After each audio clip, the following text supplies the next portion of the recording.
Hello guys, કેમ છે? જય શ્રી કૃષ્ણ. મારી યુટ્યુબ ચેનલ પર તમારું સ્વાગત છે. ચલો ગાઈસ, તો આજના બ્લોગમાં આપણે બનાવીશું નાયલોન પૌવાનો ચેવડો. તો તેના માટે મેં લીધો છે ચોખાના પૌવા, અડદના પાપડ અને મગફળીના દાણા. ચલો તો આપણે આ બધી વસ્તુ તળશું, તો મારો બ્લોગ ઠેઠ સુધી જોજો. આ છે ચોખાના નાયલોન પૌવા. એ પણ આપણે થોડાક તળી નાખશું. આપણે એમાં નાખવા અડદના પાપડ તળી દેશું.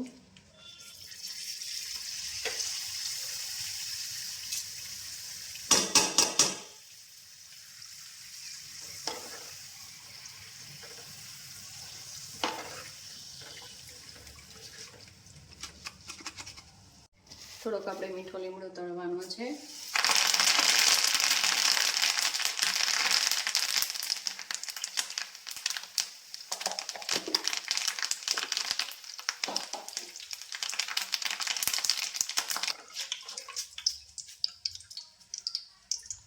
મીઠો લીમડો તળાઈ ગયો છે. આ ચોખાનો ચેવડો બનાવવો છે. એમાં તીખી દાળ નાખવાની છે, માંડવીના દાણા, એ બધું નાખવાનું છે. એટલા માટે હું માંડવીના દાણા પણ તળું છું. ચલો, આ માંડવીના દાણા પણ તળાઈ ગયા છે.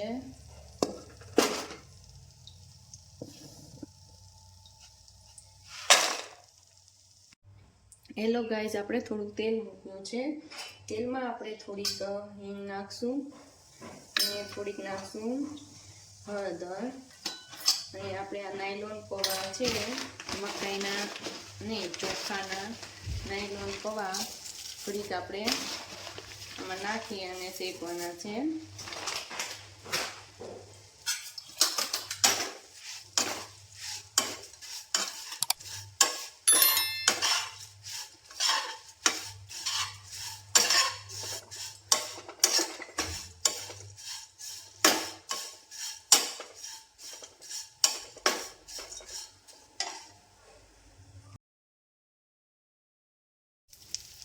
આ ટોપરું છે, આ ટોપરાને પણ આપણે શેકી નાખવાનું છે કડકડી.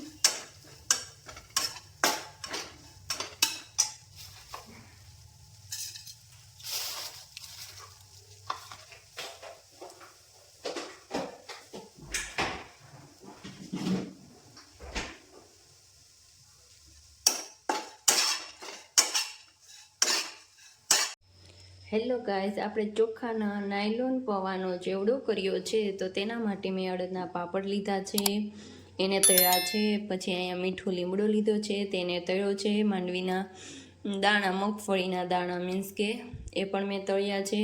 આ ચણાની દાળ છે, તે મેં બનાવી હતી રાતે પલાળીને સવારે કોરી કરી અને બનાવી છે તળીને.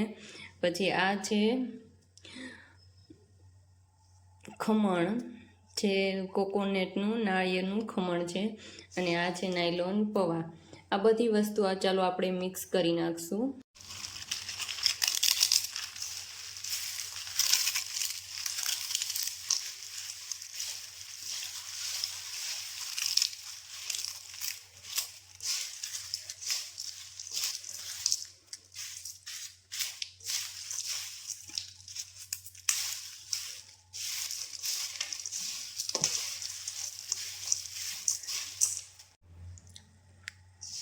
चलो, चोखाना नायलॉन पौવાનો ચેવડો છે તૈયાર ગાઈસ. ચલો દેખીએ.